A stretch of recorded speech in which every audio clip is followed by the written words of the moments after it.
లోకంలో మనం ఏదైనా ఒక విలువైన వస్తువును కొనుగోలు చేస్తే దాన్ని చాలా భద్రంగా, చాలా శుభ్రంగా, ఎంతో విలువగా కాపాడుకుంటూ ఉంటాం. అయితే ఈ సర్వ సృష్టికి అధిపతి అయిన దేవాతి దేవునికి ఇష్టమైనది ఒకటి ఉంది.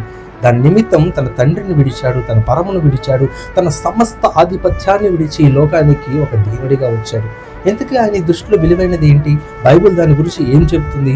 ఒక వచనం ఈ విధంగా ఉంది: మీరు దేవుని ఆలయమై ఉన్నారని మీరు ఎరుగరా?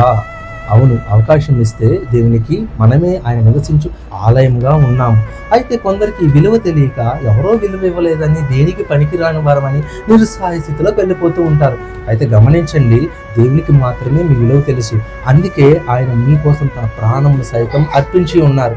మరికొందరైతే వాళ్ళ జీవితానికి విలువే లేదనుకొని అనేకమైన వ్యసనాలకి బానిసలై, మరికొందరైతే మద్యపానానికి, మరికొందరైతే ధూమపానానికి, ఇలా అనేకమైన వ్యసనాలకి గురయ్యి వారి దేహాన్ని వారే గాయపరుచుకుంటూ ఆఖరికి ఆత్మహత్య ప్రయత్నంలో వెళ్ళిపోతున్నారు. ఈ దినం అలాంటి పరిస్థితుల్లో నువ్వు ఉంటే ఈ మాట నీకోసమే. దేవుడు నిన్ను ప్రేమిస్తున్నాడు. నువ్వు అవకాశం ఇస్తే నీ హృదయంలో ఉన్న ప్రతి మాలిన్యాన్ని తొలగించి ఆయన నివసించు దేవాలయంగా మార్చబోతున్నాడు. మరి అలాంటి అవకాశం నువ్వు ఇస్తావా?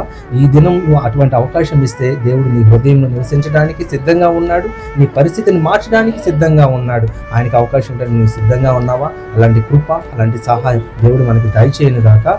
ఆమేన్.